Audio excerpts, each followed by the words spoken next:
थोड़ा।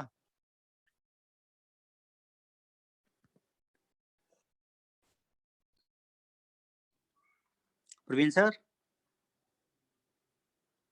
Hello.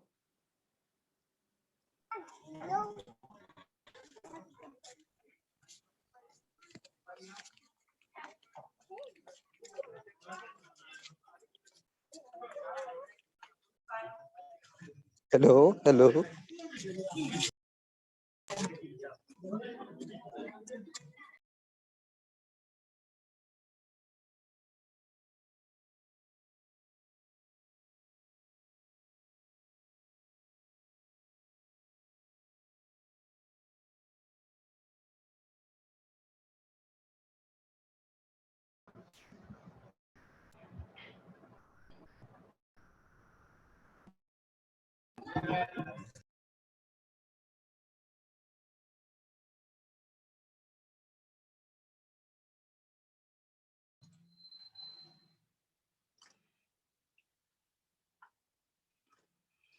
I see Pallavi Agarwal from Lucknow. Warmly welcome you all to the last day of 5-day GST Certification Course organized by GIPA Professional Association. I also welcome all the eminent speakers and guests that have come here to share their knowledge and vast experience with us. And would also like to extend a special welcome to our guest of honor who will be speaking later at the end of the session. A dream written down with date becomes a goal. A goal broken down into steps becomes a plan. A plan backed by action makes your dream come true. And capacity to learn is a gift.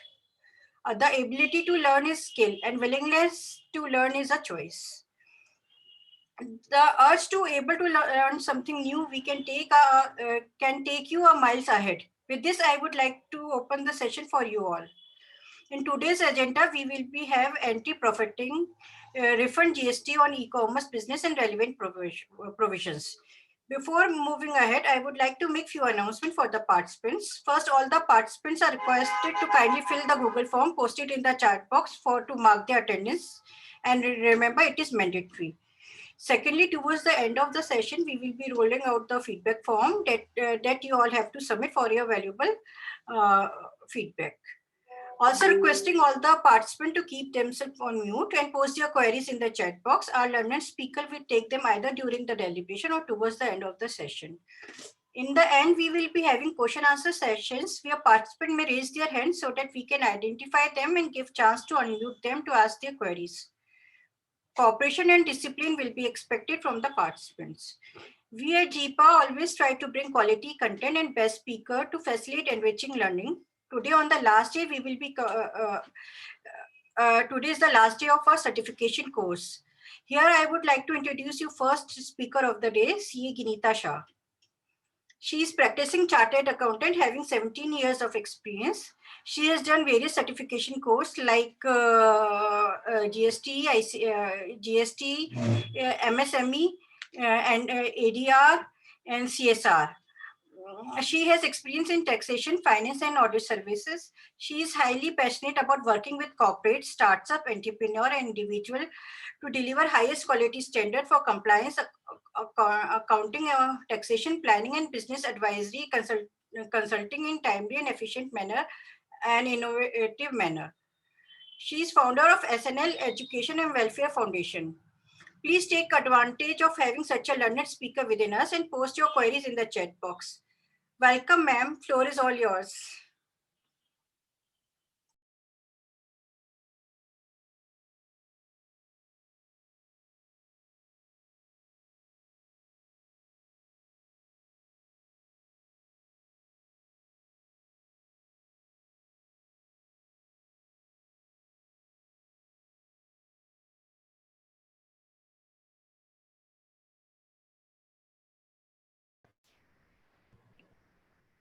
Can you make me the host so that I can share my screen? I'm not able to share my screen. Okay.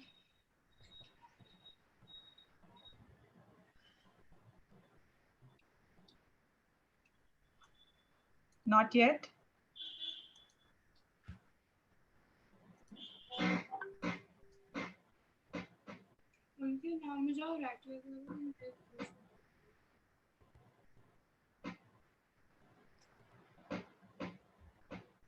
participants. I'm visible, but I'm not able to share my screen for the presentation.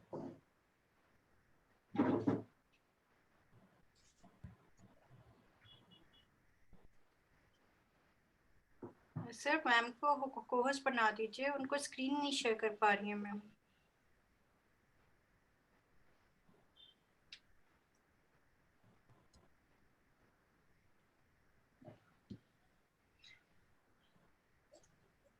Ma'am, check now you would be able to share your screen.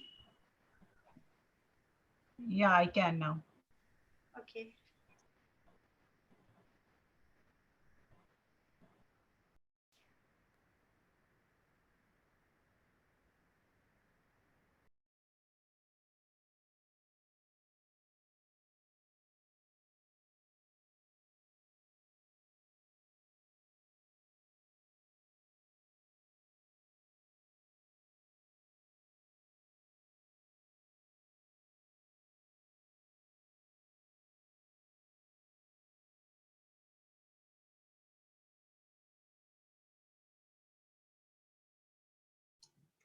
Excuse me, ma'am, you are muted.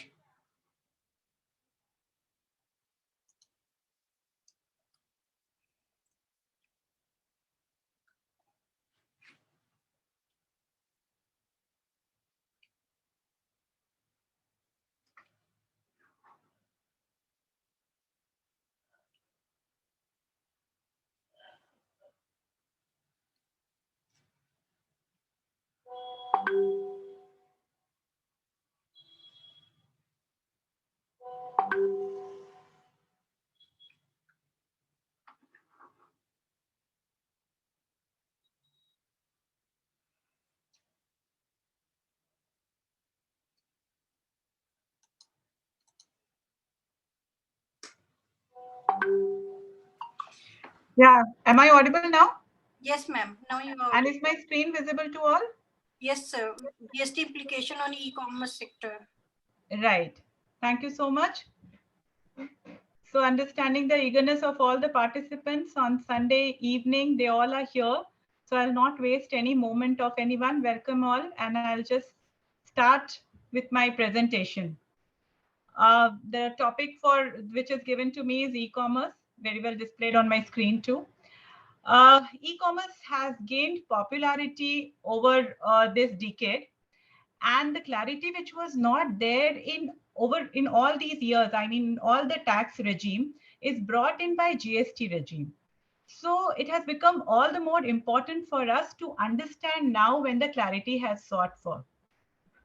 Considering the quantum of transaction through the e-commerce operator, dependency of suppliers on electronic commerce, role of electronic commerce in the growing economy, government has entrusted lots of responsibility on e-commerce operator.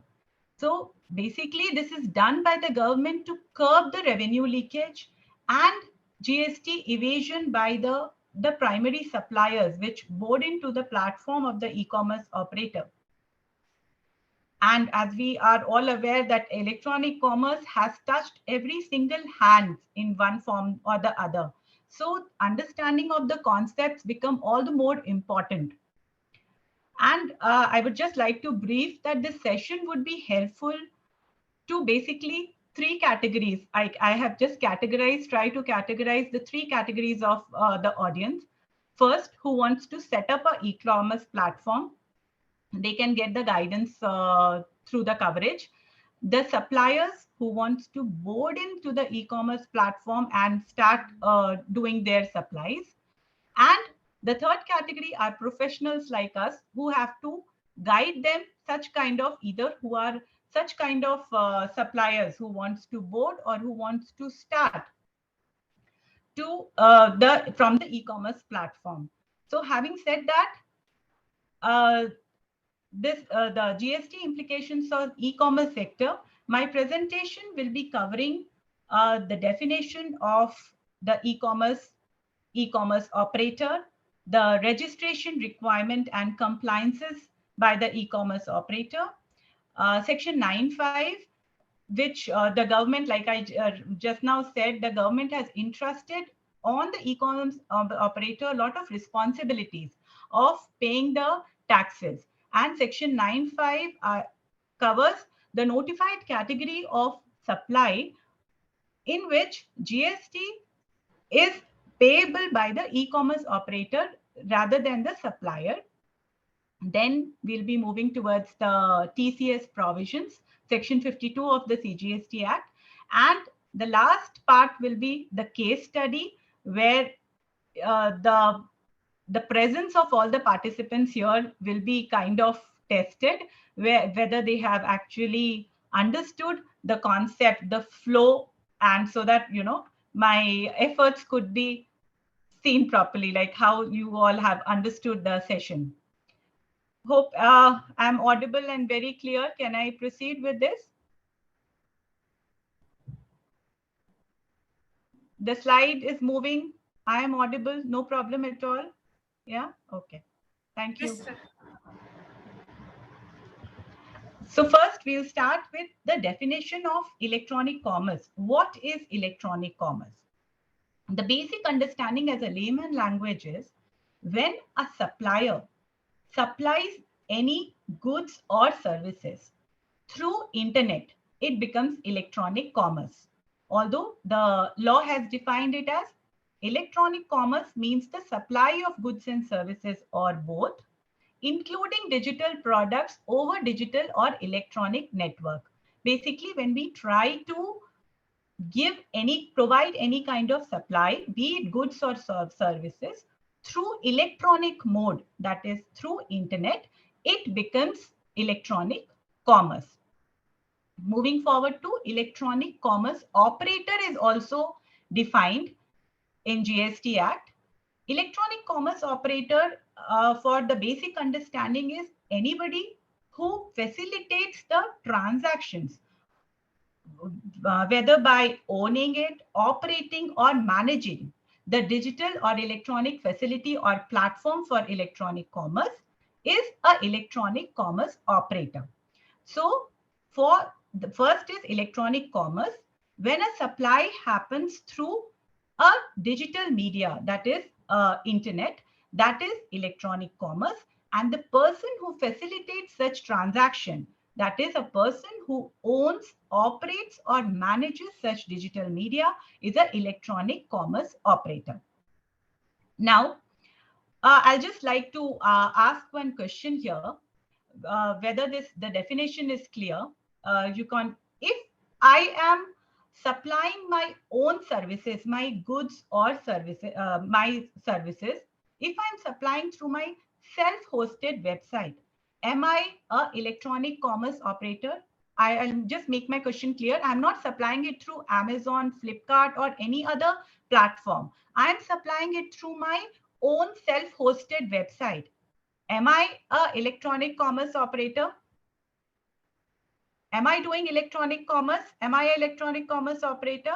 Yes, I think Rupali ji has answered it as yes. Any more answers? Yes, the understanding is correct. We are an electronic commerce operator when we are doing it through the mode of internet and or through a self-hosting website. So I'll move further. So this is the basic structure, the pictorial representation of the structure, how the e-commerce transaction takes place. There is a buyer who places in the order through the electronic commerce operator to the seller. So what does the electronic operator do? Electronic operator will collect the money, the transaction, the consideration from the buyer and pay it to the seller. But before paying it to the seller, the government has entrusted the responsibility of holding a tax amount on such consideration. So that tax amount is called TCS, tax collected at source, which I just said that we will be covering it under Section 52, that it has to give it to the government. So supposedly it collects 100 rupees from the buyer. It will hold 1% of 100 rupees, give it to the government, and 99 rupees it will give it to the seller. So this is basically the transaction, the overall crux of this presentation, where we'll be, what we'll be covering here. Moving further, now we have to cover the GST registration. Now the registration perspective here, I'll just go back to the previous slide.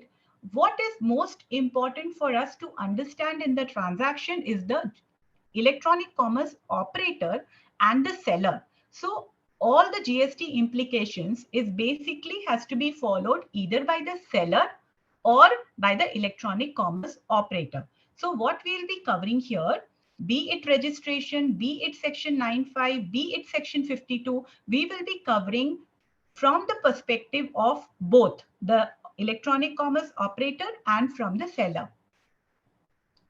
So now first, the GST registration requirements. The registration requirements for the e-commerce operator.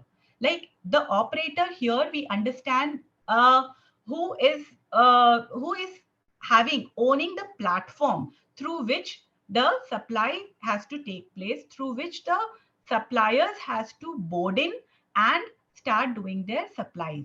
So there's section 24, if you all remember, was covered in the first part of our the certification course, where section 24 was discussed by Rahulji, the compulsory registration.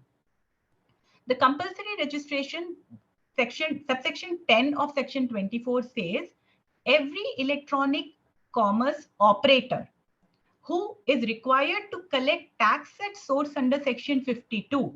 The red portion which I am reading, and you can read it through the slides, is effective from 1st of February 2019. So from 1st of February 2019, every electronic commerce operator who is required to collect TCS is compulsorily required to get itself registered. There is no turnover limit for that. If you are an electronic commerce operator who is required to collect tax at source before 2019, that means from the inception of GST to 2019, it was all the electronic commerce operators were required to get registration without any turnover limit. Hope I'm clear till now. Any questions? Shall I move further? I will just, because here in online mode, it's very difficult to get whether. Yes, ma'am. Yeah. So now please, Pallavi, please let me know if there are any questions or in the chat box, or anybody wants to make me go slow or something like that. Yeah. Ma'am, participants are requested to raise the hand. If they will be having query, I will unmute them. Yeah, please do that. So now GST registration from the perspective of the supplier. Earlier, we have understood the GST registration for the perspective of the e-commerce operator. Now, the supplier who wants to start supplying through these platforms. Being the professionals, we don't only get the electronic commerce platforms as the person seeking in for advice. Rather, the suppliers also do drop in and just try to understand. Like recently, one supplier had come, madam, I have just started my business. My turnover is not even 20 lakh and I want to sell my goods through Amazon. And now Amazon is asking me compulsory registration in GST. Will I not get this 20 lakh limit? So the answer to the question is here. In section 24, the compulsory registration, there is again no turnover limit for whom? For the person who supplies goods or services or both, other than supply specified under subsection 9(5), I'll cover this also, through electronic commerce operator who is required to collect tax at source under section 52. Amazon, as we all know, is an electronic commerce operator. And of course, it is required to collect tax at source under section 52. So anybody who wants to start their business with Amazon or Flipkart for supply of goods is compulsorily required to take registration, and there will not be any turnover limit for such category of suppliers. Now, the section covers supply of goods or services both, but there's one notification to give some relaxation to the service providers who are below the exemption limit. There is a notification 65/2017, which specifies the person making supply of services and having an aggregate turnover to be computed on all India basis, which is less than 20 lakhs or 10 lakh in specified category state, they are exempted from taking registration. So to sum up, if a supplier who is supplying goods wants to supply through an electronic commerce platform, they have to compulsorily take registration. There is no turnover limit for suppliers of goods. But in case they are suppliers of services, then through this notification 65/2017, if they are below the taxable limit of 20 lakh rupees or 10 lakh rupees in the specified states, they are exempted from taking registration. I'll move forward. Now we have all the while always be discussing section 9.5, section 9.5. But what is this section 9.5? Section 9.5 is the responsibility which is entrusted to these electronic commerce operators by the government. I mean, here with the section 9.5, that unseats supplier from being supplier to pay taxes and replaces it with e-commerce operator. That means the supplier e-commerce operator is considered as supplier, and e-commerce operator have to pay taxes on this particular mentioned supplies in the notifications. As and when more and more services are getting added to this section 9.5, gradually each notification is coming. जैसे ही government को पता चलता है कि the quantum of transaction for a particular category of services is increasing, they bring in a notification and make e-commerce operator responsible for payment of taxes and not the supplier of taxes.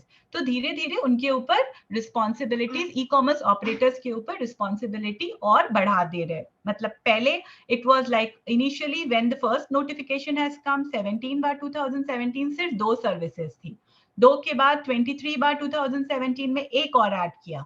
उसके बाद फिर 1/1/2022 से what is marked in red और services add कर दिया. तो जैसे ही उनको पता चल रहा है कि ई कॉमर्स ऑपरेटर के थ्रू किसी एक पर्टिकुलर सर्विस सेक्टर का और quantum of transactions is increasing, they are making e-commerce operator responsible for payment of taxes and not the actual suppliers. So here we have to understand this properly, because many a time the category of supplier of services which are mentioned in 9.5, they come to us and then we have to guide them whether they are required to take registration or they are not required to take registration. So here the services which are covered, I'll just quickly run through this because the slide is anyhow available with all of you. Services by way of transportation of passengers means any transportation of passengers by a radio taxi, motor cab, maxi cab, motorcycle. अब उन्होंने omni bus और any other motor vehicle add कर दिया है क्योंकि बहुत different type of motor vehicles are coming on through Ola, Uber, बहुत सारे ई-कॉमर्स प्लेटफॉर्म्स आने लग गए हैं. तो उसके हिसाब से they have added and now they have covered any other motor vehicle. पहले सिर्फ radio taxi, motor cab, motor maxi cab थे, बट अब omni bus, motor, any other motor vehicle, कैसे भी मोटर व्हीकल रहने दो, e-commerce operator is responsible for payment of taxes on them. Second category is services by way of providing accommodation in hotels, inns, guest houses, clubs, campsites, lodging purposes. But इसमें एक condition डाला है कि except where the person supplying such services through ECO is electronic commerce operator is liable for registration under section 22(1). यानी कि e-commerce operator तब तक ही responsible है for payment of taxes जब तक कि वो होटल, इन या गेस्ट हाउस या ये सब जो भी मेंशन सर्विसेज हैं वो खुद 20 लाख या 10 लाख का थ्रेशोल्ड लिमिट क्रॉस नहीं करते। जैसे ही वो लोग लिमिट क्रॉस कर लेंगे वो रिस्पॉन्सिबिलिटी फिर उनकी खुद की हो जाती है। आई मीन होटल्स की होगी and not electronic commerce operator. Electronic commerce operator की responsibility for the payment of taxes तब तक ही रहेगी जब तक दे themselves reaches the threshold limit. Now, moving further, next they have added this through the second notification, services by way of housekeeping such as plumbing, carpentering, etc., where the person supplying such services, again the same condition, जब तक कि वो खुद 20 लाख का या 10 लाख का जिस भी स्टेट में है, जैसे भी वो थ्रेशोल्ड लिमिट है वो क्रॉस नहीं कर जाते। तो अर्बन कंपनी इतनी सारी और आ गई जो कि प्लम्बर्स, कारपेंटर्स, इलेक्ट्रिशियन सब प्रोवाइड कर लेंगे, बट उनकी responsibility for the payment of taxes on behalf of supplier तब तक ही रहेगी जब तक कि they themselves cross the suppliers themselves cross their threshold limit. Now a new service is also added to this 9(5) category, which is very much talked about these days because Swiggy, Zomato, and every household have now started using. So the supply of restaurant services other than services supplied by restaurants, eating joint in specified premises. यहाँ specified premises means है कि वो जो बड़े hotels है जिसमें 7,500 से ज्यादा टैरिफ वाला होटल्स है उनके ऊपर ये नहीं है, बट उस वहां के सिवा और जो भी रेस्टोरेंट सर्विसेज है, if they are providing services through electronic commerce operator, then electronic commerce operator has to pay taxes on behalf of the restaurant suppliers. Means in fact they will be considered as supplier and they will be liable to pay taxes on that. Hope I'm clear till now, or am I going very fast? No questions as such now, no? Section is going very smooth. Fine, no? Yeah. Yeah, okay, I'll move. So I hope 9(5) all the category of services are covered. So just to sum up the registration process, what we all discussed. First, we discussed 24(10), where electronic commerce operator is compulsorily required to take registration if it has to do the formalities of the TCS. Then we moved towards section 24(9), where the suppliers were required to take the registration. Then we read section 9(5), that also affected the registration. Now to sum up all 24(9) and all the category of services in section 9(5), I just have made this sheet so that, I mean the columnar representation, so that everybody understands. So if there is a supplier of goods, then there is no threshold limit exemption applicability. Everybody has to take, all the supplier of goods have to take compulsory registration. Then registration is mandatory. And who is person liable to pay GST? It is the supplier of goods. Under forward charge, he is liable to pay the GST. The supplier of services, threshold 65, notification number 65/2017 gives exemption for the threshold limit, and registration is mandatory only when the turnover exceeds rupees 20 lakhs or 10 lakhs in the specified category of state. And who is the person liability to pay GST? Supplier of services, again forward charge mechanism. But when we cover now here in the other four columns, the rows will be covering section 9(5). Supplier of passenger transportation services, threshold limit not required, registration mandatory not required, and who is liable to pay tax? E-commerce operator is liable to pay tax. So supposedly a driver, a cab driver is providing services through Ola. then he need not take any registration for the supply of services made by him. It is the electronic commerce operator who would be responsible for payment of taxes on behalf of that the taxi driver. Now we move forward to supply of housekeeping services, carpentering, plumbing, like through urban company and all. So threshold limit is applicable, and registration mandatory. Yes, it is mandatory when the turnover exceeds rupees 20 lakh, and the e-commerce operator is liable to pay taxes only till the supplier reaches the threshold limit. Once the supplier will reach the threshold limit, he will himself take the registration and start paying the taxes. Then supply of accommodation services. Accommodation services, again, the threshold limit applicability is there, and registration is mandatory when the turnover exceeds the threshold limit, and e-commerce operator is liable to pay taxes only till the supplier reaches the threshold limit. Now, the last limb, the restaurant services. For the restaurant services, it is not required. The threshold limit is not there. Registration is not mandatory because the person who is responsible for payment of taxes is the electronic commerce operator.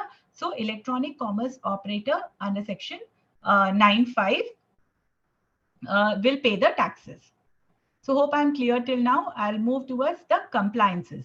Once the GST registration is taken up, if it is not required to be taken up, you can accordingly suggest that registration is required or not required through these slides. And now the GST compliances. Once the registration is taken, the compliances has to be done. So the electronic commerce operator has to, now here we are talking from both the perspective. As the regular taxpayer, the supplier can be a regular taxpayer, or an electronic commerce operator can be a regular taxpayer. When he will be a regular taxpayer? He will be a regular taxpayer for, say, electronic commerce operator facilitates a transaction. Uske liye, what he will be getting is, he will be taking a commission from the supplier. वो अपनी commission collect करेगा supplier से. तो जब वो commission collect कर रहा है सप्लायर से, then he is acting as a regular taxpayer. या उसकी और भी कुछ सर्विसेज हो सकती है जो कि वो डायरेक्टली सप्लाई कर रहा है, तो he will be a regular tax payer.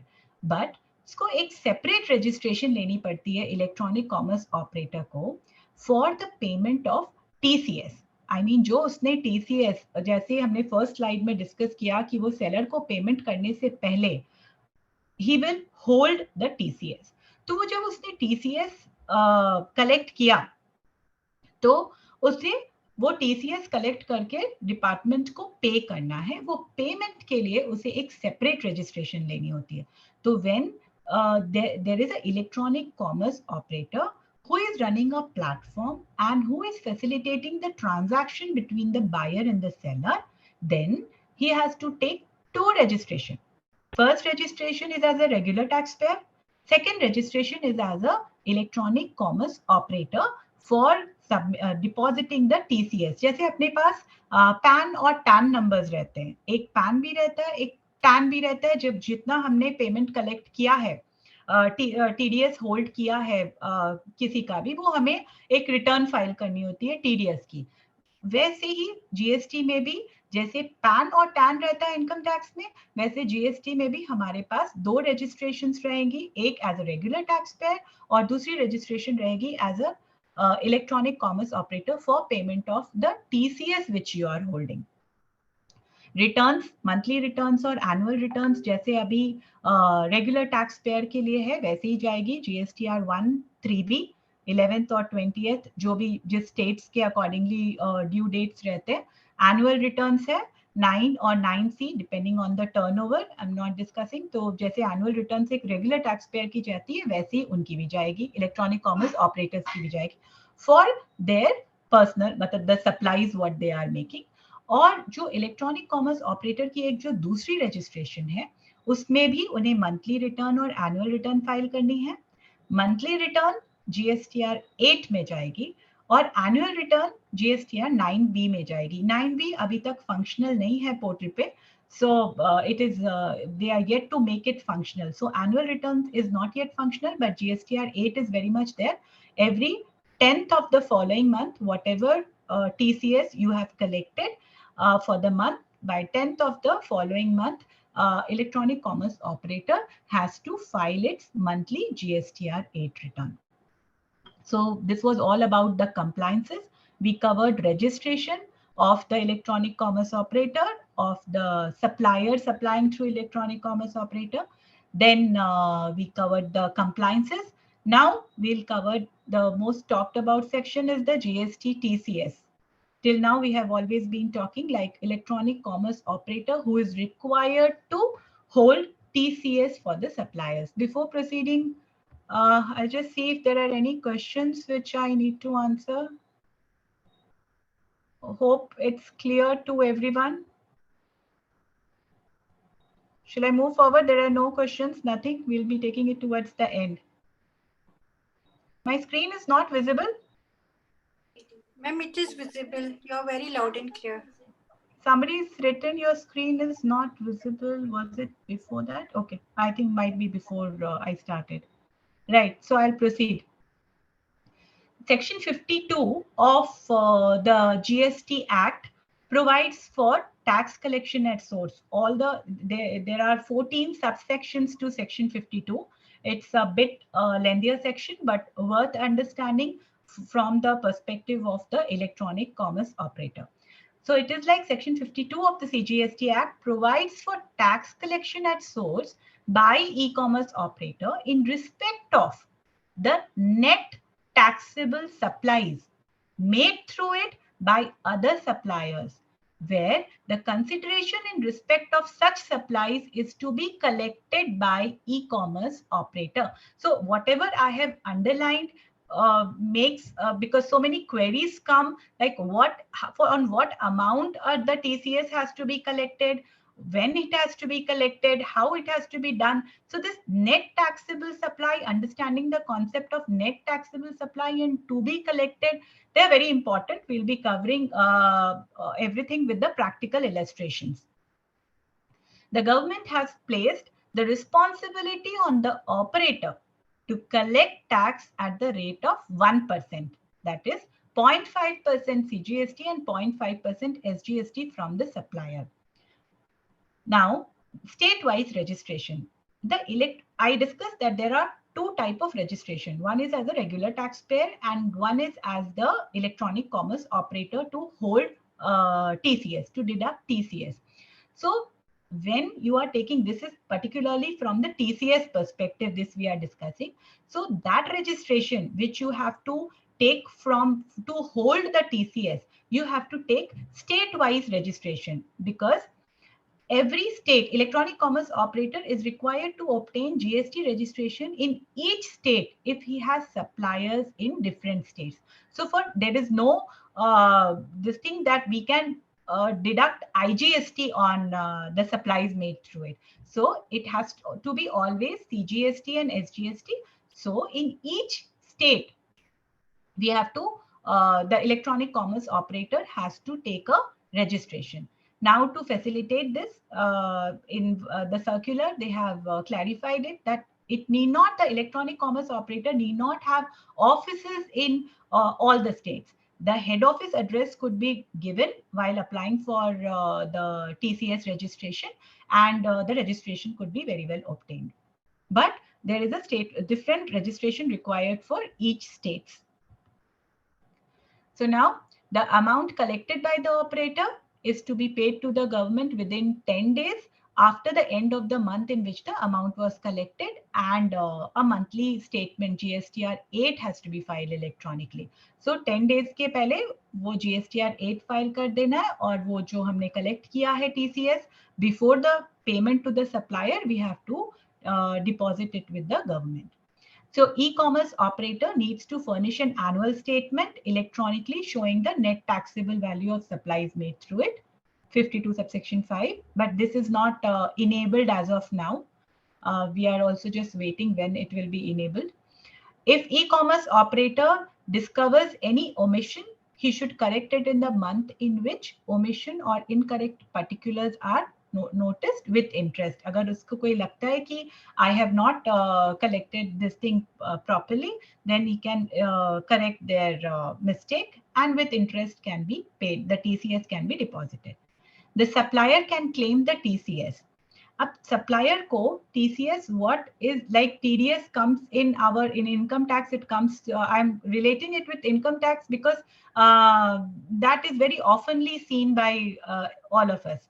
So like TDS deposited by anyone, any of our clients come to our 26AS. Similarly, the TCS, which is collected by the electronic commerce operator and deposited within 10 days in GSTR 8, will get reflected in the supplier's portal, but it will not automatically come in the cash ledger. There is the facility available in the portal where we have to validate the credit. I mean, the supplier has to validate the credit, and once the credit is validated that yes, this credit belongs to this supplier only, then this will reflect in the electronic cash ledger, and once it is reflecting in the electronic cash ledger, the supplier can use it for the payment of taxes.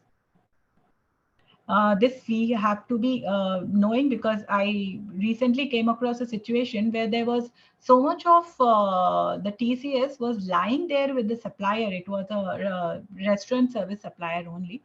It was lying with, but they were not aware of it. So once we got to know, there were lakhs of credit sitting in that, and we have to validate it and bring it to the cash ledger, and then utilize this the TCS amount for the payment of taxes.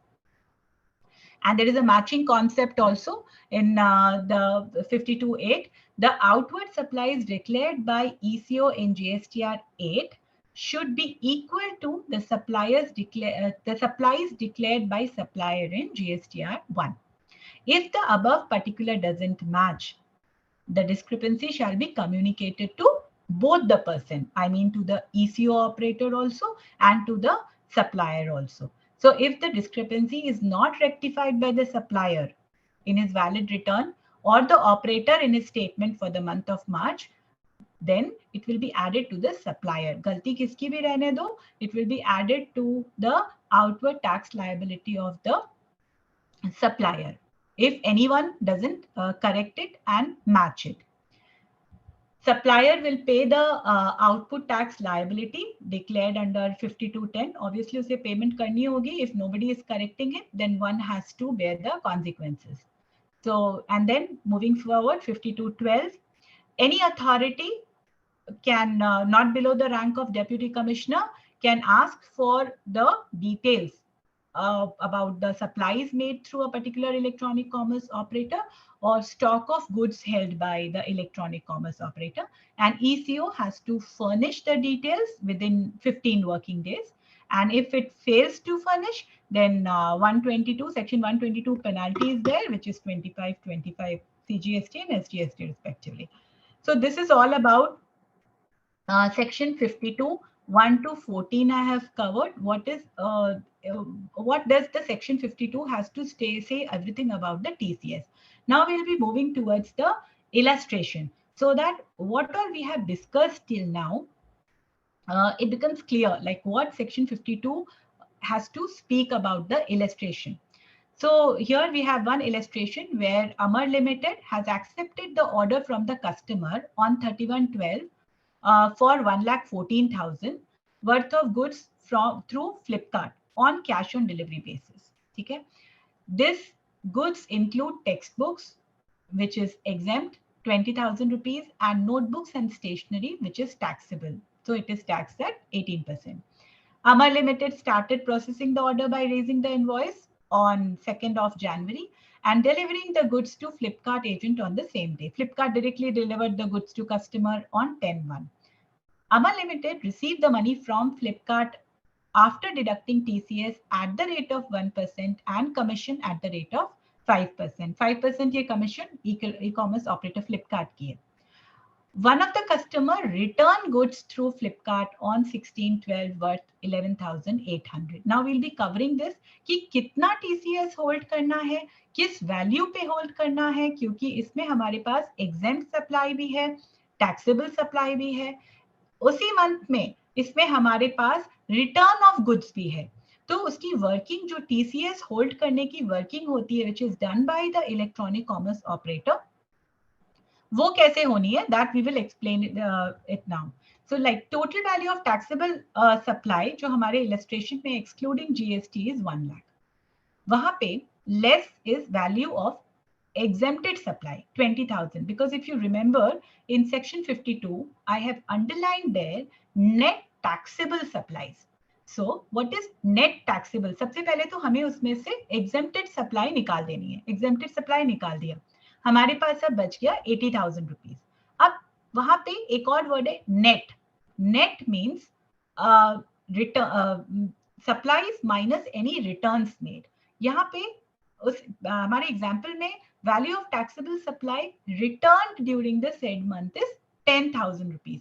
So वो भी हमने इसमें से minus कर दिया। तो हमारे पास जो net value of taxable supply which is according to section 52 जिसपे हमें tax hold करना है that is 70,000। हमने exempted निकाल दिया, हमने returns निकाल दिया, हमारे पास 70,000 rupees बच गए। 70,000 पे 1% हमें TCS hold कर लेना है that is 700 rupees. Amar Limited should file GSTR 8 by depositing 700 rupees 350 on 10th of January, on or before 10th of January 2022. 700 needs to be paid by utilizing electronic cash ledger. ITC use करके electronic commerce operator ये payment नहीं कर सकता। ये 700 rupees की payment उसे cash में ही करनी होगी जो ये TCS की पेमेंट है। Value of supplies needs to be calculated on invoice basis instead of receipt of sale consideration. If you remember, I'll just take you back to section 52. मैं लिखा था यहाँ पे net taxable supplies. I have made it, tried to make it clear through the illustration. यहाँ पे is to be collected by e-commerce operator. What does this mean? To be collected by electronic commerce operator. हमने 30th या 31st को एक supply किया electronic commerce operator that is on cash on delivery basis. Cash हमें उसका जब delivery होगी 4th या 5th तब आएगा। तो हमें किसके ऊपर सप्लाई करना है, किसके ऊपर टीसीएस कलेक्ट करना है, नेट टैक्सेबल सप्लाईज के ऊपर या जो अमाउंट कलेक्टेड है।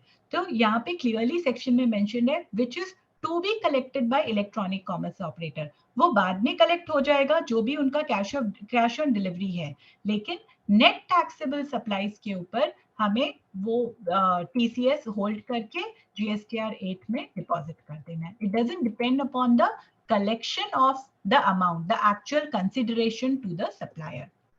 So net values of supply is 70,000, TCS 1% 700, commission 5% जो और 18% on this commission which is for the electronic commerce operator. So net value payable to the supplier will be 63,400. Moving further, there are some practical scenarios. I'll just try to ask few questions. Whether TCS needs to be collected if the supplier is a composition taxpayer. Any answers on this? Any guess? I'm not written the, I know I'm running short of time. I'll take the question, Sumitji, in the last. Any answers for this? Yes, Parthateji is saying it is yes. Whether TCS needs to be collected if the supplier is a composition taxpayer? No. Composition taxpayer cannot make supplies through electronic commerce operator. It has to be a regular composition taxpayer in respect of goods. As I already mentioned, that suppliers of goods are compulsorily required to take registration. Composition taxpayers are not eligible to make their supplies through e-commerce operator. Section 10(2)(d) restricts the composition taxpayer from making the supply through electronic commerce operator. Whether TCS is applicable on import of goods. Any guess on this?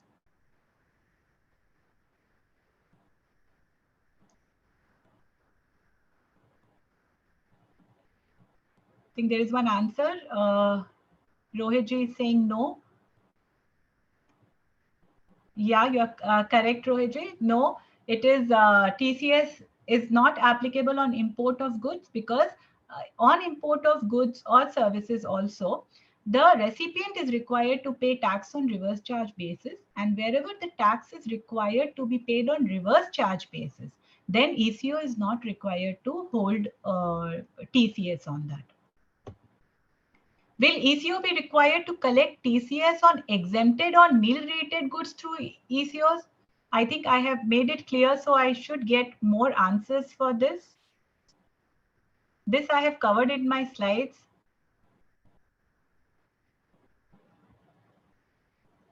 Sumachi is saying yes. I have covered this in my slides. Whether ECO will be required to collect on exempted? No, TCS has to be collected only on net taxable supplies. On exempted supplies, TCS is not required to be collected by electronic commerce operators. Can ECO pay TCS amount in GSTR utilizing ITC? Even this I covered.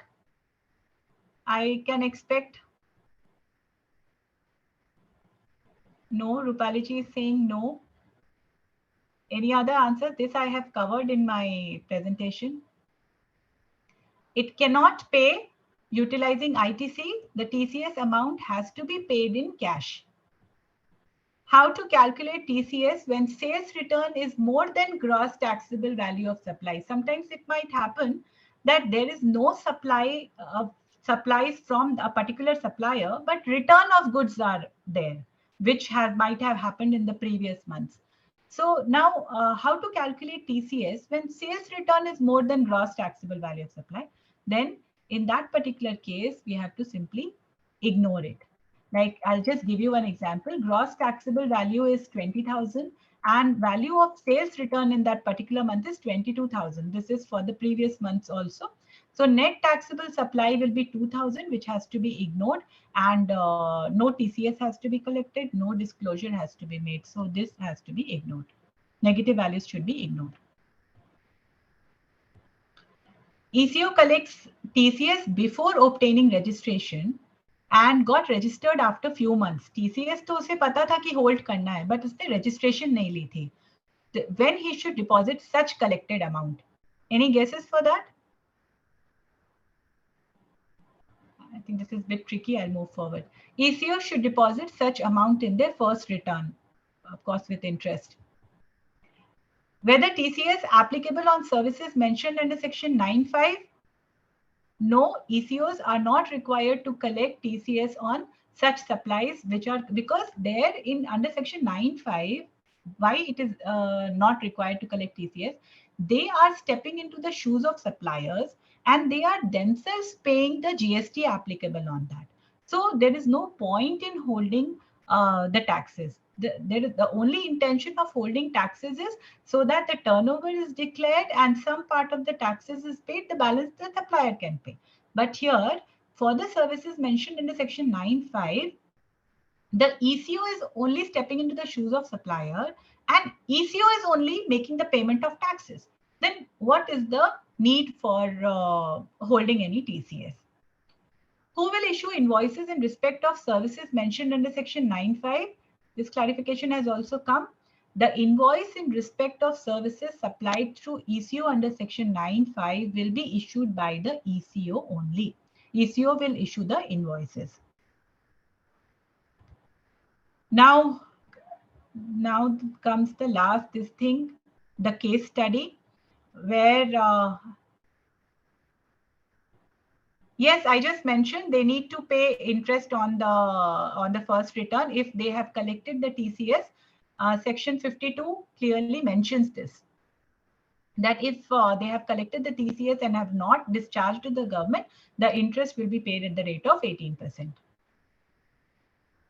Now, a question which I'll be putting forward, the electronic commerce platform versus self-hosted website. The gist of the entire presentation is in these questions. So I would like if you all also participate in giving me the answers. Now here, suppliers selling own products through a self-hosted website. Own products means either if he's a trader, he has purchased the goods from the other suppliers and kept it in his warehouse. And if he is a manufacturer, he manufactures good and it is his own goods. Now, he wants to sell this goods. I'll just be very specific here. I'm talking only and only basically about the goods. If goods it is selling through its own self-hosted website, then does this fall under the definition of electronic commerce operator? I think it's a repeated question. I should get some answers. Yes. Yes, I think participants are understanding. Yes, this falls under the definition of electronic commerce operator. Very correctly, rightly said, it is yes. Is the supplier required to take compulsory registration for that? Deepaji, are you giving answer? Compulsory registration for that? Everybody is saying yes for the compulsory registration. Okay. Amit ji is also saying yes.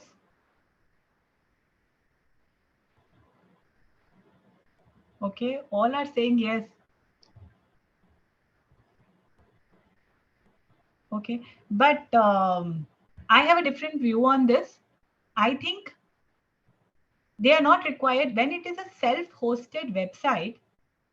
They are not required to take compulsory registration if not covered under section 24 otherwise. That means in case they are some few compulsory sections, like if they are making any kind of interstate supplies or applicability of registration through because of the RCM applicability or under as a casual taxpayer, if it all these other conditions are not there, then and the threshold limit is less than 40 lakh. I clearly mentioned in my example, products means goods. If it is less than rupees 40 lakhs, then he is not required to take compulsory registration if he is not getting covered under any other provisions of section 24 of compulsory registration. He's not required. So in my particular case, supposedly there's a person who wants to sell his groceries, and that too intrastate, not interstate. He will buy it and he will sell it. So, and he has created his own website for getting the orders, and orders will be from the local customers. I mean, from the intrastate customers only, and he will be going and delivering it. So according to my understanding of the notification where the threshold limit is also prescribed, and also I will just go through the previous slide where it was we had just mentioned, yeah, till 2019 it was every electronic commerce operator has to take registration. If this person, ये हमारे पास 17 से 19 के बीच में आया होता, then it was like every electronic commerce operator has to take, you are supplying your goods through internet, so आपको तो registration लेनी है. But 2019 1st February 2019 से एक amendment आया. उस amendment में it is clearly mentioned every electronic commerce operator who is required to collect tax at source. जब ये सप्लाई कर रहा है गुड्स से ग्रोसरीज एक अपने ही सेल्फ होस्टेड वेबसाइट से, जिसमें इसको किसी के लिए भी टीसीएस होल्ड नहीं करना है, because he is not collecting money on behalf of any other supplier. So जब इसे टीसीएस ही नहीं करना है, he will not get registered for GST 8, तो उससे जरूरत ही नहीं है रजिस्ट्रेशन लेने की if his turnover is less than 40 lakh and if he is not falling under any other criteria of section 24. So he will not be required to take the registration if his turnover is less than 40 lakhs. And is the supplier required to collect TCS on such supplies? I just now mentioned, क्योंकि this is his own website. He is selling goods on his own behalf and not on behalf of anyone else. वो किसी और के behalf में पैसे नहीं collect कर रहा है, वो खुद की ही supply खुद के ही website से कर रहा है. So he is not required to collect any TCS. So hope I'm clear.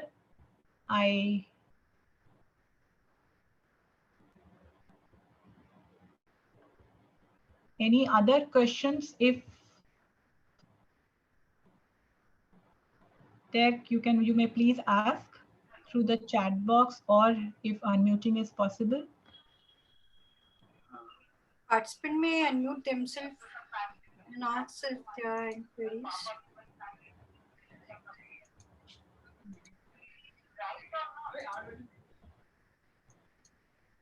Any particular question, or I think I'm crystal clear then, no questions are there. Everyone is able to understand? Okay, thank you, ma'am, for such an insightful presentation. I'm sure participants had a good time listening to you. The way you covered the entire topic with so much ease and with case studies, it was really appreciable. Thank you. Thank you so much for giving me an opportunity to share my knowledge. Thank you so much. And thank you all the participants for all your patient hearing. Thank you. Now we have our next speaker of the day, CA Pushpender sir. He's a qualified chartered accountant, master in cyber laws, master in business finance, certified international taxation professional, certified in IPR from WIPO, and he's commerce graduate having 14 years of rich experience into taxation field, both direct and indirect taxation for domestic as well as international taxation and transfer pricing. Welcome, sir. We have pleasure to have you with us. Now the floor is all yours. Pushpender, Thank sir? you, CA Palvi. Am I audible and visible? No, sir. Ma'am, you're requested to please unshare your screen, ma'am. Yeah, I stopped sharing. Is it fine now? Yeah. Is it okay? Yes. Yeah.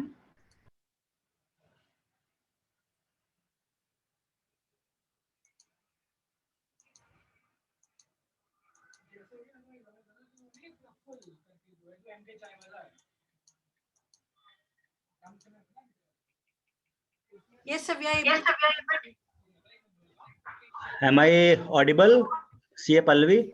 Yes, sir. You are audible and visible too. Very good. Thank you very much for the opportunity to talk about GST refund and anti-profiteering. First of all, let me congratulate CA Ginita Sa for talking about very progressive subject on e-commerce taxation. She covered it very well and made it also easy to understand through the illustration and practical example, because she is dealing into it. She has a very good hands-on experience of consulting on clients who are actually into the business of e-commerce in various forms like e-commerce operator or service recipient or provider, both. So that was really very good. And taxation is also a progressive subject. As things evolve, taxation also has to adjust itself to make sure that right tax pie is collected by the government. And that's the way life is also. And we are talking about GST refund and anti-profiteering now. Already CA Ginita has explained e-commerce concept. I don't know how much energy participants would have to bear with me for topic of GST refund and anti-profiteering. Nonetheless, I'll try to make it interesting and short so that participant can benefit out of it. And I would request to take questions at the end of the session so that I can quickly rush through my slides, and then all relevant questions will take at the end. I'll make sure nobody goes unanswered. Please Palvi, मुझे access to share my screen. Sure, sir.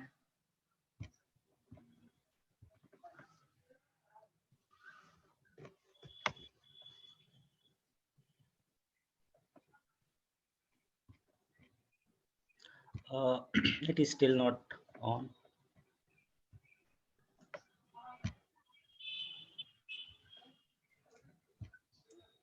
Sir, I am requesting Praveen, sir. Hello? Praveen sir, आप उनको course बना दीजिए please.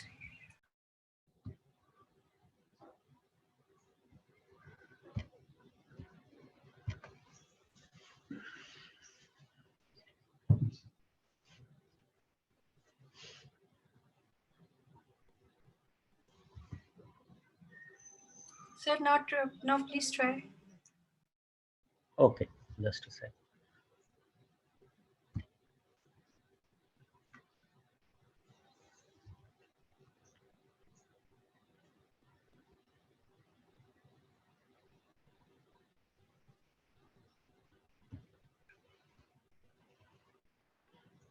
It is taking little time.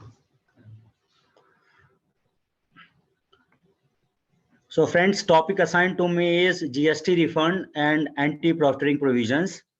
I will first talk about GST refunds, followed by discussion on anti-profiteering provisions, the rationale behind why GST law has kept anti-profiteering provisions, and how the learning has come to us when we implemented GST in India.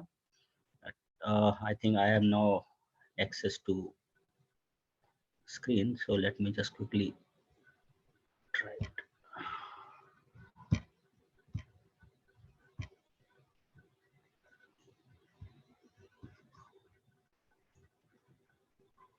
Yes, sir. Your screen is visible now. All right, very good. So friends, good evening to all of you once again, and thanks for taking time out to be here with me and our team, that too on Sunday evening. My topic for today discussion, I mentioned GST refund and anti-profiteering, and myself Pushpendra Dixit.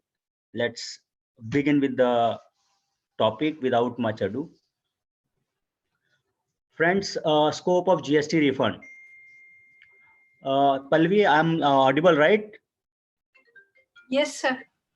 Okay. So scope of GST refund, explanation to section 54 of the Cgst Act talks about refund, and it also enumerates scenarios which are covered under the GST refund, because not every payment of tax is eligible for tax refund. It is only designated and categorized scenarios where refund of GST is permitted. First one is refund of output tax paid on zero rated supplies of goods and or services, which is basically tax paid at the time of export of goods or services, can be claimed as a refund. Excuse me. Second is refund of input tax on inputs or input services used in making zero rated supplies. Second scenario is typically a refund of input tax credit, because input tax credit is not being utilized since the service provider is into the export oriented unit or export business. Third is refund of tax on supply of goods regarded as deemed exports. There is a concept of deemed export also in GST law. In that situation also, there is a provision to claim a tax refund of taxes paid either by the provider of the service or the recipient, that we can talk about later. And last but not the least is the refund possibility in case of inverted duty structure. That is, your input tax rate is higher than your output tax service or goods. In that case also, there is a provision under GST law to claim a tax refund under GST law. So friends, let's understand what is zero rated supply. Zero rated supply means any of the following supplies of goods or services or both. Export of goods or services, I mentioned. Zero rated supply means supply on which tax rate is zero. It is not exempt, it is zero rated. B, supply of goods or services or both to a SEZ developer or SEZ unit, that is also considered as zero rated. Export of goods with its grammatical variation and cognate expression means taking goods out of India to a place outside India. So in case of export of goods, they have defined what does export of goods mean. It means taking goods out of India to a place outside India. Likewise, export of services, they have defined when will a particular transaction be construed as export of services. It has to satisfy these conditions to be eligible for the benefit of export of services and claim a tax refund. The supplier of service is located in India. The recipient of service is located outside India. Place of supply of service is outside India. The payment for such services should have been received in convertible foreign exchange. In some cases also they have permitted money can receive in Indian rupees as well. Last is the supplier of service and the recipient of service are not merely establishment of a distinct person. So that is to cover the foreign branches, Indian headquartered company and foreign branches. Transaction between the two is not considered as export. These are the refund provisions framework under GST law. A quick glimpse of it, like Rule 89 talks about application for refund of tax. A relevant form is GST RFD 01. That is a form that we need to fill for the application of refund. Rule 90 talks about acknowledgement, and GST RFD 2 is an acknowledgement. Once you file your application in RFD 01, you get a acknowledgement in RFD 02. In case any deficiency is there, by that needs to be observed by the proper officer, then they will issue you a deficiency memo in RFD 03. It's a well laid out procedure, and the tax officer as well as the assessee, they have to abide by these rules and the relevant forms. Rule 91, grant of provisional refund. Provisional refund is in RFD 05, and payment advice RFD 0. Provisional refund is RFD 04, and payment advice is RFD 05. And then Rule 92, outstanding sanction. In case after provisional refund, they will go into more details and scrutinize if there is any observation or there is any objection for rejection.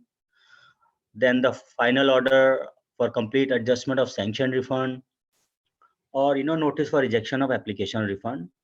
Likewise, the RFD 09 is reply to show cause notice. So these are, this is a particular flow in which things will go once you file a refund claim. We'll get on it more in detail once we follow in, following slides.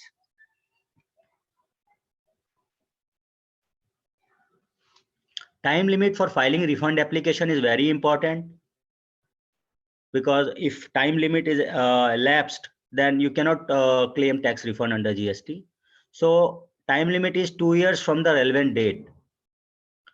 2 years from the relevant date in case of export of goods by sea or air, that is goods or ITC, date when ship or aircraft leaves India. So 2 years from the relevant date, or the relevant date in case of each these instances varies. So in case of export of goods by sea or air, they say date of ship or aircraft when it leaves. When we export goods by land, then goods pass the frontier that particular day. We have to see 2 years from that relevant date. Export of goods by post, then date of dispatch of that goods by the post office. Deemed export, we mentioned date on which return relating to such deemed export is furnished. Export of service, which is a normal export of service where zero rated refund, zero rated tax is applied and input service is claimed as refund. In case of advance receipt, date of invoice, or in case of money receipt in normal course, once you raise an invoice and money comes within the permitted time in convertible foreign exchange, then the receipt of payment in convertible foreign exchange is the criteria to measure 2 years from the relevant date. Refund due to judgment, order, etc., where your refund is filed. Now there is some observation, some deficiency has been carved out. Now you address to that deficiency, and some litigation happens. Finally, some order comes to your favor. Then the date of communication of such order is considered as the relevant date. Inverted duty structure, again we talked about, where output tax liability tax rate is high, lower than the input tax rate. Due date of furnishing return under section 39 is the date when we need to see 2 years from the relevant date. Provisional tax payment and any other cases is again when the final assessment takes place, or date of actual payment of tax is considered to be the relevant date. Let's quickly see the refund process in a flowchart. Refund application we file under form RFD01. Proper officer within 15 days of filing application scrutinizes the application for its completeness. In case he observes any deficiency, he will issue GST RFD03 and you are supposed to address that. Acknowledgement, we mentioned that once you file application in RFD01, acknowledgement will be issued in RFD02. Provisional refund will be granted in RFD04 and payment advice will be RFD05. Final refund order will be in RFD06.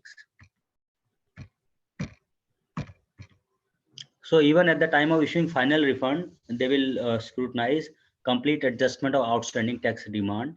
If there is any outstanding tax demand, RFD07 will be looked into. And if there is any outstanding tax demand, it will be withheld before granting any refund. If any part of amount claimed as refund is not admissible or is not payable to the applicant, proper officer shall issue notice in GST RFD08 and assessee is supposed to file reply back, proper reply in RFD09. So these are specified procedures, specified forms, timelines that you have to abide by, and accordingly tax refund will be processed. The scope for withholding provisions for refund deduction has been proposed to extend over other sums as well. So recently finance minister presented finance bill 2020-22 on 1st of February. In that, one of the observation is that under the GST law, if you are claiming any refund, that refund will be processed only after adjusting any outstanding tax demands.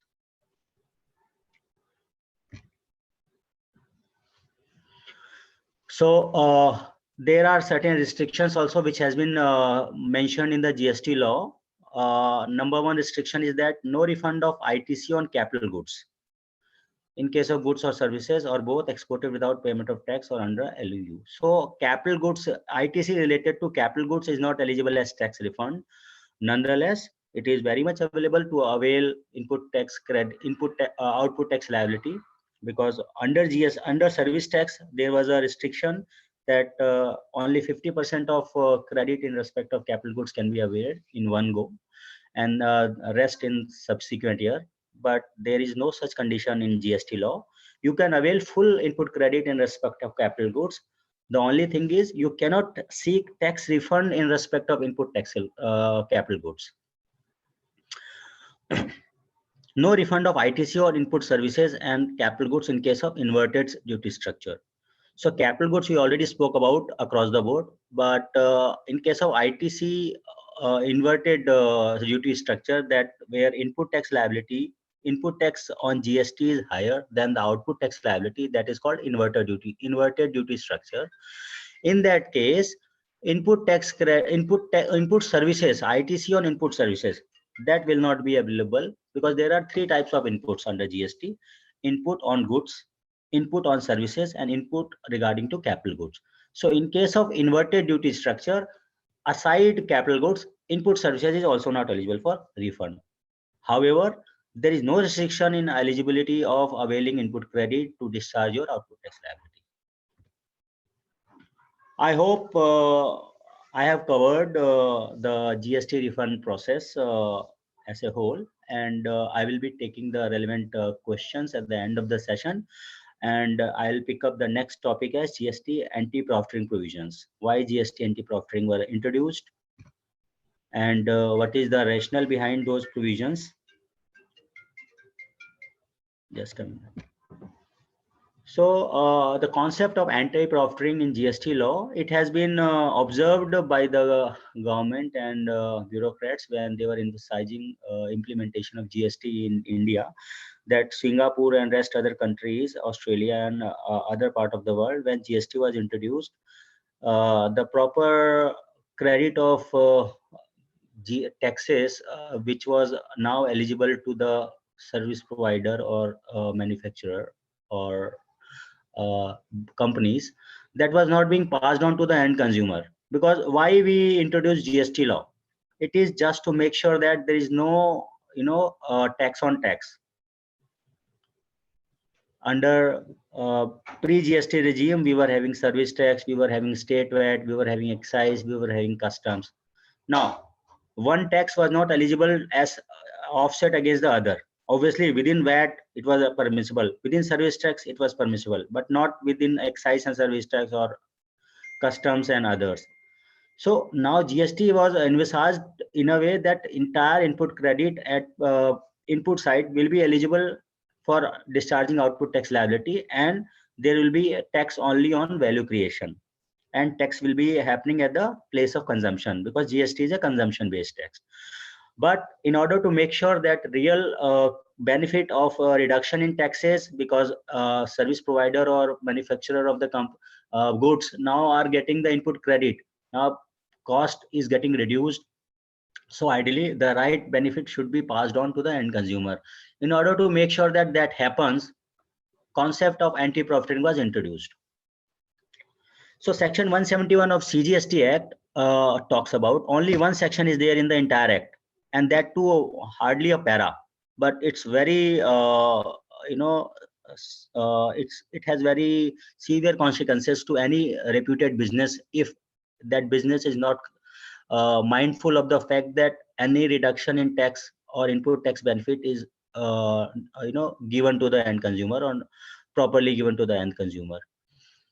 So section 171 is worded in Cgst Act like, any reduction in rate of tax on supply of goods or services or the benefit of input tax credit shall be passed on to the recipient by way of commensurate reduction in prices.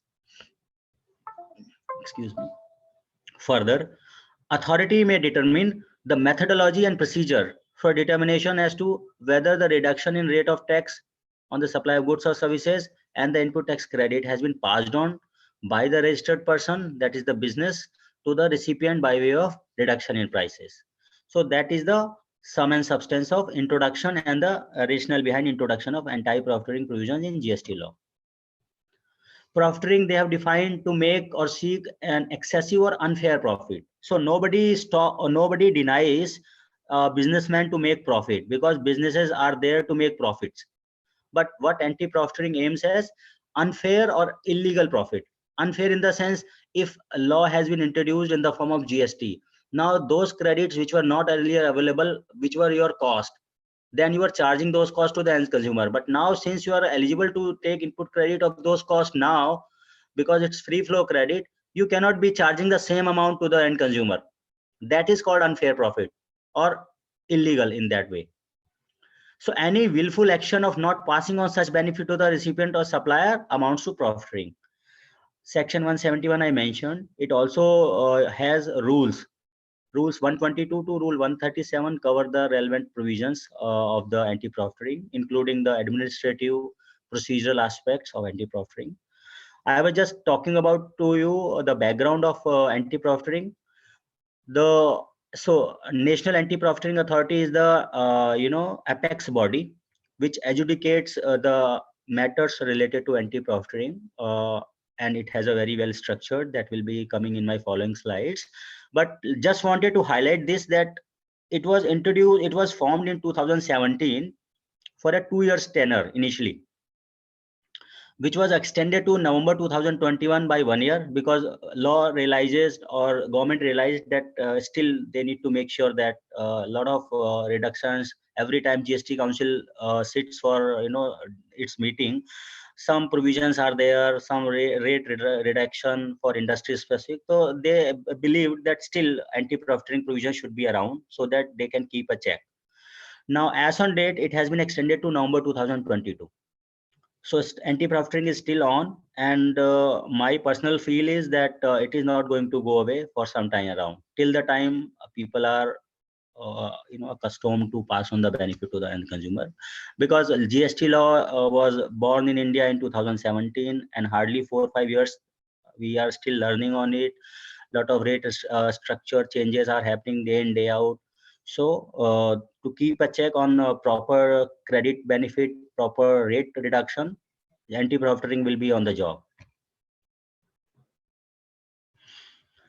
So friends, I was talking about you the structure. So anti-profiteering is a three-tier structure where National Anti-Profiteering Authority (NAA) is at the top, is the apex body. It is at the national level. It has headquartered in Delhi, and its job is to undertake adjudication in case of anti-profiteering matter. So final adjudicating authority. DGAP, which is Director General of Anti-Profiteering, it is a investigative wing of this anti-profiteering provisions. So it starts with the standing committee or state level screening committees, which uh, get the information about the cases. They scrutinize and make the application further to DGAP for the investigation. Investigation department carries out the investigation, and if they find any observation, they further send it to NAA for the final adjudication. So state level, we have standing committees, state screening committees, which keep on looking at various industries. For example, in case a particular industry tax rate was 18%, it has been reduced to 12%. They will monitor what are the product rates now versus what was there before the rate of change. If somebody makes a complaint to the anti-profiteering wing, then they also take cognizance of that. They may start doing it at their own. They may also act upon the complaint by a consumer also, but there is a proper procedure, proper form, and somebody has to substantiate the complaint based on the factual documents. Complaint, I was mentioning that complaint against anti-profiteering may be made by any interested person, including consumer, trader, supplier, recipient, any organization, or commissioner of GST may suo motu also, noticing the non-reduction in the price of the goods or services with proper evidence in the prescribed form, APAF1, and they need to submit it to the state standing committees, because every state has standing committee.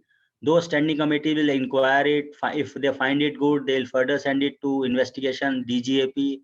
DGAP will carry out its job, then further send it to NAA. NAA will adjudicate and finally decide the matter on merit. NAA, I mentioned that it's a topmost education wing. So its job is just to see that where it is found that a registered person has not passed the benefit of tax reduction in the rate of tax supply of goods or services, or the benefit of input tax credit to the recipient by way of commensurate reduction in prices, then what an AA can do, it may issue order for the reduction in prices, return to the recipient an amount equivalent to the amount not so reduced, along with interest of 18%, deposit the illegal profit accrued to the consumer welfare fund, because if nobody is out there to claim, because in case of public goods or services, it is very tough to identify the beneficiaries. In that case, government asks the trader or business to deposit the money in consumer welfare fund. We have state level consumer welfare fund, we have central level consumer welfare fund, and that money is later used for the benefit of the consumers in one way or the other. NAA may also impose penalty if they really find that it's a case of coercion or deliberate mistake. They may, an extreme step, cancel the registration of the supplier also. You might have heard in past, a lot of good brand names getting attention from NAA, and they were also levied fines also. And for any reputed business, if NAA comes out with a order like this, then the public reputation of the business goes for a toss, because nowadays reputation is very big thing for any corporate business, and NAA is very sensitive before passing any information or before making any decision. It gets into so many discussions, so many paper filing, so many meetings, because I have had experience of passing through this entire process. It's very cumbersome, and they actually look into very much details.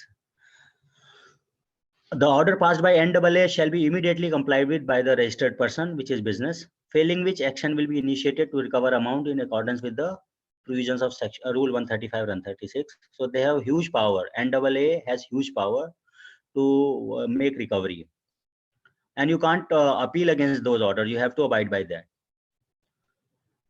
However, when the recovery of amount including interest cannot be returned for any reason, like eligible person does not claim such amount, that I talked about, that in case eligible person is not there or cannot be traced because multiple persons, then money recovered from the business is deposited to the consumer welfare fund constituted in equal proportion state and center. This is the outline or contour of how this process, entire process of anti-profiting works. Interested party may be consumer, maybe commissioner, or maybe trader or supplier. Submission of complaint to state standing committee. State standing committee refer to DGAP. If prima facie evidence exists, Director General of Anti-Profiting, DGAP, issues notice and seeks detailed investigation. DGAP is the investigation agency. They get, they make you submit, such a detailed information that you can't, escape any information from them. Then supplier, which is the business, and matter finally goes to the NAA, because DGAP submits its report to NAA. NAA makes hearing, opportunity of being heard is given by NAA to the business also before passing the final order. So that's how the entire process works. Typically, standing committee takes 2 to 3 months time. DGAP is normally 3 months time, but they can extend another 3 months, maximum 6 months time. And NAA pass an order 1 to 2 months. I have picked up one illustration to identify and explain you the concept of anti-profiting. See column on the left side of the table. See that base price of particular product is 100 rupees, including margin. GST rate is 28%, becomes 28. Total selling price is 128. This is the normal price of a product before rate change. Let's say the rate of GST 28% has been reduced to 18% from a particular date. Now, what will be the scenario? Base price instead of 100, if the seller has increased the base price from 100 to 108.48, in order to make sure total selling price remains the same, like end consumer will ultimately pay 128. Department or the law does not want this to happen. They say if your rate has reduced from 28 to 19.52, like GST was earlier 28, now it has been reduced to 19.52. At least that much 8.48 benefit you must give to the consumer. That is the intention of introducing anti-profiting. And I don't want to name any business, but you can identify so many hotshot names were in the news for anti-profiting. Some points. Benefits to be considered at entity level or product level. As I mentioned, that NAA is the topmost authority to adjudicate the matter, but problem is that they only decide the approach or the methodology to compute anti-profiting, etc. But you will appreciate that each industry has different nuances, different way of calculating margins, profitability, fixed cost, variable cost, all those things. So one formula cannot fit to everyone. So that's the thing, that is a area of concern. Revision of MRP on the existing stocks, that is also a concern, whether existing, because one has to understand the fine line.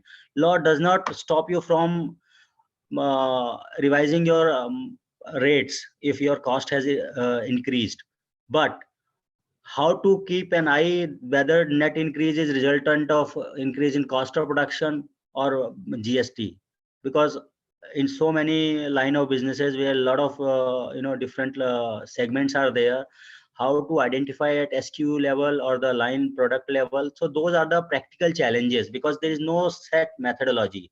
It is at the option or discretion of the NAA, DGAP, rather DGAP. They will decide, they will compute the way profit should look like. That is an area of concern. So if existing product being sold at losses, can we set off? So if you are asking me not to increase the prices, if I am reducing the prices, will you give me the benefit of that? So another important point, benefit, can it be construed that if I increase the quantity with the same rate, will it be construed as benefit being passed on to the end consumer? For example, you can associate Maggi, Parle, all those brands, they are giving 25% extra, or 20% extra, 15% extra at the same price. Will that be construed as benefit being passed on?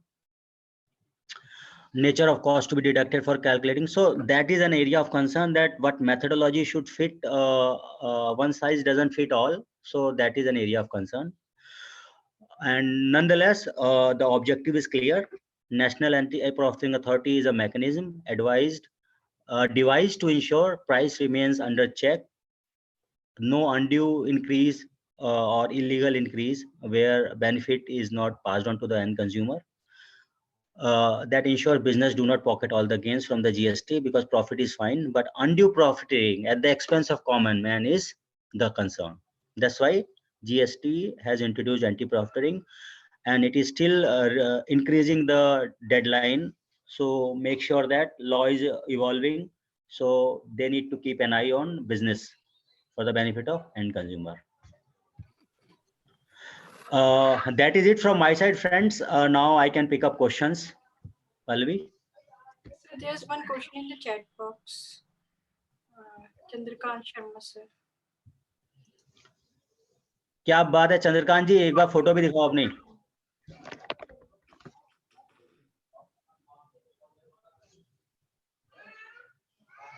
Hi from Ghaziabad to Delhi to Mumbai.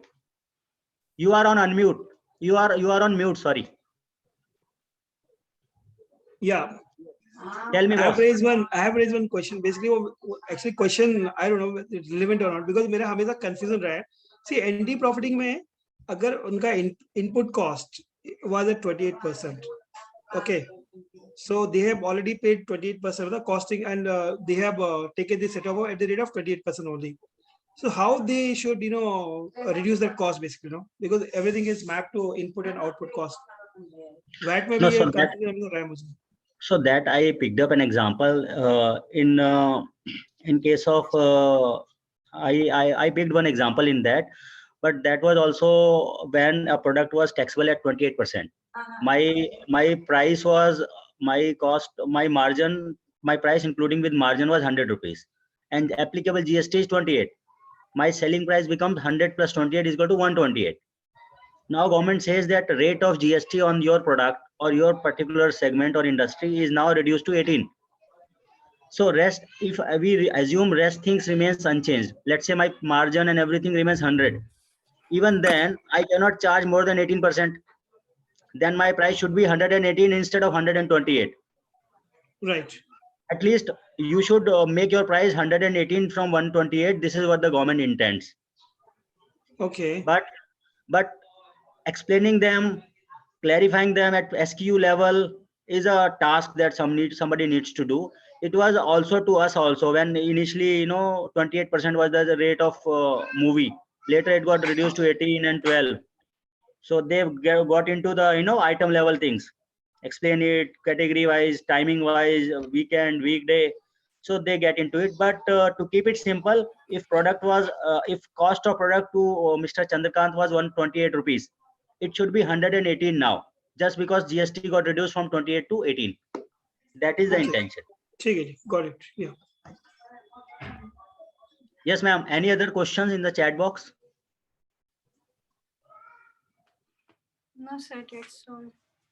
Participants may unmute themselves if they have any queries or raise the hand.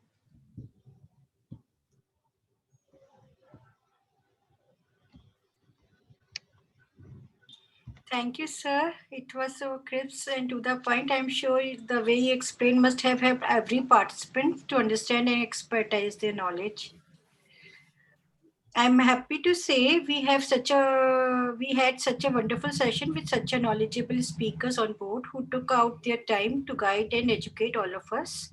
Thank you so much for your and also thanks to the audience who have been patient throughout. With this, we come to the end of our 5-day session. It was truly an excellent opportunity for learning under the guidance of expert speaker, and I, on behalf of GIPA Professional, would like to thank all of them for their time and valuable contribution. I would like to thank each and every participant for their active participation in this 5-day GST certification course. And I would like to congratulate all of them for successful completion of GST certification course. This was the first step of the many opportunity waiting for you all. Wishing you all the best for all your future endeavors. I hope all of you have enjoyed the program. Now, with this, I would like to hand over the proceedings to the founder of GIPA, CA Praveen sir, to introduce and welcome our guest of honor, R.K. Gupta sir. Thank you, Pallavi. Thank you a lot for your nice words. And I would like to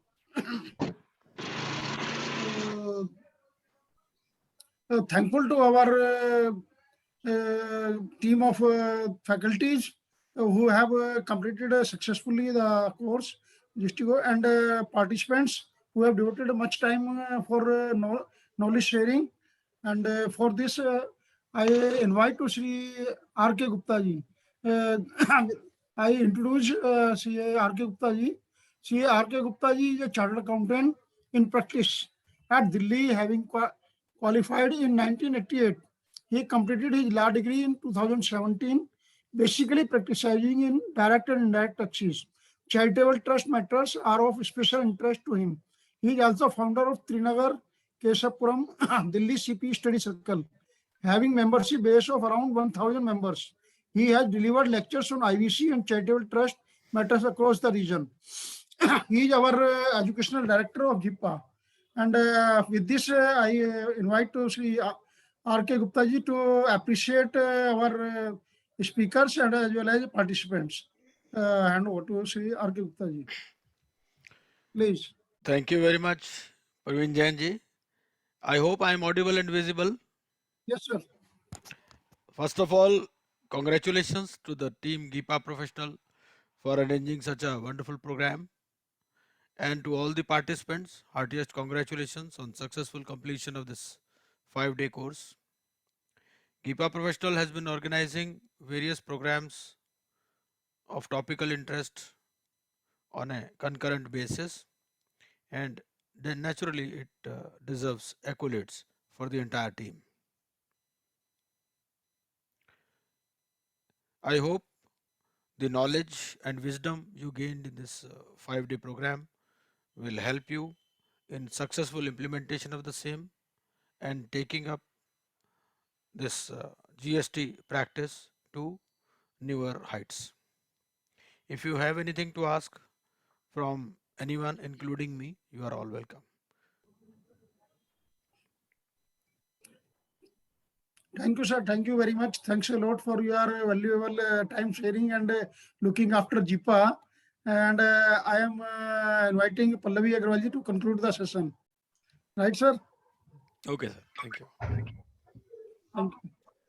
Thanks all the participants once again. Please ensure that all of you have filled up the feedback form and attendance form. And wishing you all the best for your future endeavors. And Pallavi ji, just to make a comment. Hello. Yes, sir. Just to make a comment that Praveen sir has, made a very, attractive and interesting arrangement for all the knowledge seekers and knowledge, providers, and very good platform. I must congratulate Praveen ji and R.K. Gupta sir also for his, time, that too on Sunday, for encouraging all of us. Here we just want to make sure that knowledge should be spread, should be shared among each one of us, and everyone should benefit in their professional endeavors. That is a noble cause. And Praveen sir is doing a great job under GIPA banner. So my best wishes to him. I appreciate and contribute to say Pushpendra ji, who have taken initiative for conducting this course, and he is the course director of the main theme of this. Thank you, Sir, it's Pushpendra your ji. blessing only. It's only through your blessing. No, sir, no. Very appreciating, sir. Thank you, sir. Thank you so Thank you, sir. much. So Pushpendra ji, with you this, have been teaching all 5 days? No, yes, sir. yes, I got opportunity. Praveen ji ने आज ही number दिया मुझे सिर्फ. Okay. Baki we great. had a very galaxy of speakers, eminent speakers. A few are in practice, few are in job. So Okay. आज का slot था मेरा. Oh, great. Sir, he is But- this course director of this course. Oh, Sir. So that's Sir, sir, this, we are this fortunate provision, to all this course we are has been fortunate to submitted see you and today. conducted. That you made your presence felt today. Uh, That is and, our good and luck. I heard the last few words on anti-profiteering. So that But was just he is wonderful. conducting for all and managing for all 5 days, sir. Full Yes, course. Yeah. that is great. That is great, Pushpinder ji. And You also and deserve praise for this. thank you, And sir. And he is CA associated, Ginita sir. Shah, she talked about the e-commerce thing. That was Okay, very okay. well, That is very great. topical issue. Yes, definitely. These are the upcoming areas. I Yeah. hope you must have covered startups also on some day, because Yeah. startups, this e-commerce, these are a few areas in GST which require a lot of discussions. But Absolutely, we'll sir. conducting soon shortly with your subject interest IBC and valuation. Oh, that will be Either interesting. refresher course or full course. Anytime, sir. Either Anytime. refresher course or full course. Anytime. That will- Anytime. Good. Under your guidance, sir. I'm always at your disposal. Thank you, sir. Thank you, Thank you sir. so much. Okay, ji. Thanks for the Thank kind you. words. Thank you once All the again. best. All of Thank them. you once again, Team GIPA, Praveen Jain ji, Pallavi Agarwal ji, Pushpinder Dikshit ji, Rohit Gupta ji, then Chandrakant Sharma ji, and Ginita Shah ji, Sumit Dikshit ji, Mohan Das ji, SK Jain ji, Satyanarayan ji, AJ Vidyanathan ji, Deepa ji, Swadhin Sahu ji, and all the participants. Thank you very much. Thank you, sir. Thank you so much. All the participants and speakers and our directors, course director and education director, all of them. Thank you, sir. Thank All you. of ji. them. Thank you so Enjoy much. the rest of the Thank you evening, very sir. much. Enjoy the rest of the Thank evening, you, sir. whatever Thank we are you, left sir. within Sunday. Okay, definitely. Thank you, sir. Thank you. Thank you. Thank you. Okay, Thank you so Thank much. you. So, okay. happy Sunday. Rest happy Sunday.